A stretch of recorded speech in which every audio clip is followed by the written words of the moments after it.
let's talk wooden hula hoops. I have a couple of these wooden hula hoops and I often get asked about them, so I would like to use this opportunity to tell you about the pros and cons of a wooden hula hoop.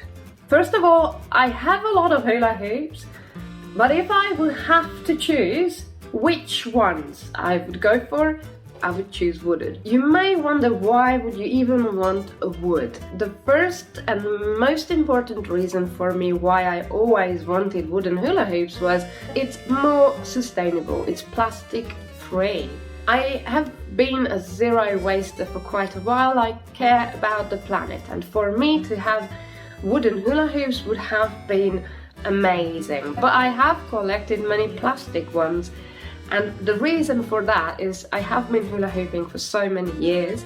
When I started, wooden hula hoops were not quite easy to find. I was looking for them and I even had some made for me, but they were not great.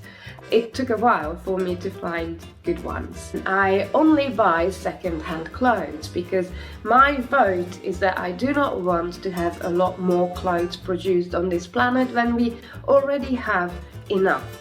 And if I buy plastic products, more plastic will be made. If I buy wooden products, more trees will be planted. They will obviously get cut down eventually, but still, they will be planting more trees. Let's compare though the pros and cons of wooden or plastic hula hoops. Obviously, the plastic hula hoops look more exciting. They can be more colourful, some of them are sparkly. Whatever tape that has been used on them makes them look more exciting than these boring looking wooden ones. And yes, if you want a pretty looking hula hoop, maybe you want plastic. But I actually have a video on my channel, which you may have missed. There I showed how to cover a hula hoop in fabric. You can cover a wooden hula hoop in fabric as well, so if you want it to look more interesting, that is an option for you. A wooden hula hoop doesn't have to look boring. I've been asked about storage and care. I store same way and I care for them same way as for my other ones. So I use them the same way and they live on a hook on the wall. I do not give them any special attention or care. They do not need anything more than a plastic hula hoop. Plastic hula hoops actually do need some care because when the tape starts peeling off, normally we need to take all that off and then apply a new covering of tape. Whereas with wooden hula hoops you do not have to do that because they do not change, they look the same. This hoop has been used and abused quite a lot and it looks exactly the same. You cannot see any signs of wear and tear. And you know what, I drop my hula hoops as well, so it's not because it's not ever been dropped. It's been dropped millions of times and it looks perfectly fine. Whereas plastic hula hoops, they do show a lot more wear and tear. I have also been asked if they change their shape, and to be honest, I've not noticed anything like that. I think that they have to be stored in extreme conditions for them to change, and they would change just like a plastic hula hoop would. Also, if for example exposed to extreme heat or cold or moisture. And yes, the plastic hula hoop will be absolutely waterproof. If you live somewhere very humid or if you leave it outside, your wooden hula hoop will probably not like it. I don't normally leave my hula hoops outside, and yes, it is possible for a hula hoop to be left outside, for example in the garden by your children. My kid, she is disciplined, she knows that we don't leave hula hoops in the sunshine or in the rain, so we always put the hula hoop away on the hook where it lives. So for that reason, this hula hoops looks just like new. The costs sometimes have an impact on our decisions whether or not we buy something that's environmentally friendly, because usually those things cost more. But obviously it depends on your country. Tax and shipping and all sorts of expenses may add to it, and I obviously have no idea what the plastic hoops cost in your country. but to my experience, I live here in Latvia, it costs me actually less to get the wooden hula hoop than to get the plastic. I leave the links in the description so you can see and you can calculate, and maybe you can research what it's like in your country. Here in Latvia they even do some wooden hula hoops locally. It's just that those were a bit too heavy for my liking. But if you like heavy hoops, these Latvian ones would be perfect. I've been asked about bruises and splinters. Splinters you will not get. You can feel that there's a texture to it, so it's not like completely smooth like a plastic hula hoop would feel. But it doesn't give you any splinters or any grazes or burns. It's smooth enough to feel perfectly fine and safe. The finish is really nice. And here I have to add the bruises because, yes, all of the hula hoops bruise. All of them. Depending on your level of experience, how much hula hooping you've done in the past and what kind of hula hoops you used, you will have different amounts and sizes of bruises. So if you're a complete beginner, even the plastic hula hoop is going to bruise you. The wooden one will also. I would say that the wooden one is something that will bruise you a little bit more. And to be honest, I like that. And you may wonder why, but if it beats you up a bit more, it's firmer, it's more solid, it gives you a firmer massage. So to me that's nice. I'm a no pain, no gain kind of girl, and I like it when things beat me up. I can feel that they work your connective tissue, which means that they will make your skin look firmer and leaner.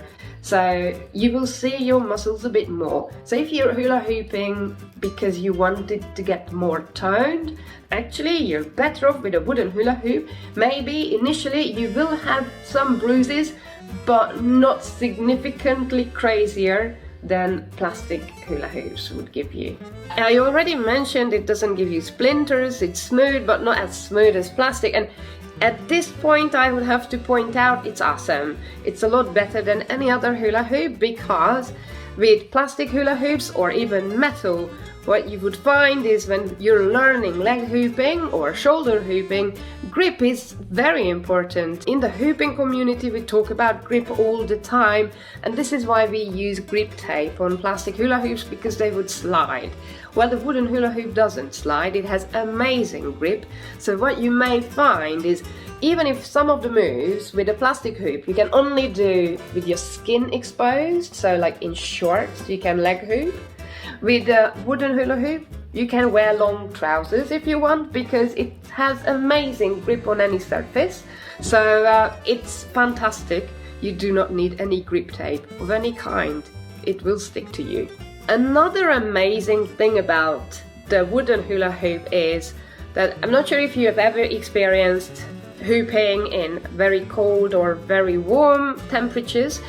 Metal hula hoops and plastic hula hoops, when you first put it on your skin at the beginning of a workout or performance, they can feel very cold, and that's sometimes not very comfortable. Whereas your wooden hula hoop will never feel too cold or hot. So it's lovely. And I'm not sure how house proud you are. I have given up on being house proud for many years now, because when you have plastic hula hoops and you use them at home, these leave marks on your walls. Well, it's not really the hula hoop leaving the marks, it's the tape. So if you have colorful tape on your plastic hoop, it's likely that your home is covered everywhere in stripes. With a wooden hula hoop that does not happen. And I've put the hoops on scales as well, because I wanted to know what they weigh. In the description there was nothing mentioned about the weight. I could have emailed, but I decided I want to feel it, I want to check it, I want to see it. So I have these hula hoops. And I have a heavier hula hoop. This was made in Latvia, and I include the link in the description. This is too heavy. I do not use it myself, but when there is someone who's a complete beginner, it's very helpful to have a hula hoop that's bigger and heavier. So for that reason, I have it. This would be pretty much the equivalent of the fitness weighted hula hoops that you can see being super popular online. I do not recommend weighted hula hoops, and as I said, I do not use this myself, but for someone who is a complete beginner and has got no clue how to keep up a hula hoop, or someone who's a man, this would be brilliant. This one weighs quite a lot, it's 950 grams. But this other one, this is used for gymnastics training. You would probably find it easily wherever they sell equipment for gymnastics. So you may find in your country, if you look up any gymnastics shops, there will be wooden hula hoops. This one is 418 grams and the diameter is my usual size, it's 32 inches. I love this, it's the perfect weight and the perfect size for me. There's lots of different sizes on the website and I wasn't sure what my size is going to weigh exactly, but it's fantastic. And this hoop has a joint, so I'm going to show you there. The pieces are joined together. Can you see that? I hope you can see that. I wasn't sure what to expect. I dropped it, I made it fly many times and crash into stuff. It just never changed shape and never got damaged. You can't even see on the surface any wear and tear. I'm very pleased with this hula hoop. I feel I have enough hula hoops for life, so I do not want to buy any anymore. But if I had to choose, if I want new hula hoops, I would choose wooden ones. I'm not selling any of them and no one was sponsoring this post. I'm not getting paid a single penny from anybody for any of the things that I'm saying. If I would want to buy a hula hoop for myself, let's say I lost all of my hula hoops, what would I choose for myself? I would choose the wooden. But if you would ask me what I recommend you, I would have to ask how much experience you have with hula hoops, because if you're a complete beginner, maybe it is easier for you to learn with the plastic hula hoops. The wooden one is not that forgiving. With the wooden one you have to know what you're doing because it's very responsive to your movement. So if you want to learn tricks and moves like I do in my workouts and tutorials on this channel, and you're new to this, I would choose plastic. If you're at the stage that you have done the basics, you sort of got the foundations in hooping, your body is sort of now getting used to being beaten up on a regular basis by your plastic hula hoop, and you want to have a more advanced experience. You want to have maybe a smaller and faster hula hoop that will get you fit. For that I would say then choose the wooden one, because that will beat you up even more. It will make you work on your technique because you have to get the moves right. Not really the best hoop for a beginner, but if you're not a beginner anymore, this is going to push your skills to the next level a little bit. I hope this was very helpful or maybe confusing. You will let me know. Have you ever tried a wooden hula hoop? Or do you know anywhere where it's possible to buy a good one from? In a lot of gymnastics clubs, they use wooden hula hoops on a daily basis. So there it's not even a question what the hoop is made of, it's always wood. If you enjoyed this video and would like some more hula hoop content, you can subscribe to this channel. And if you have a couple more minutes, hula hoop some more. See you in the next video.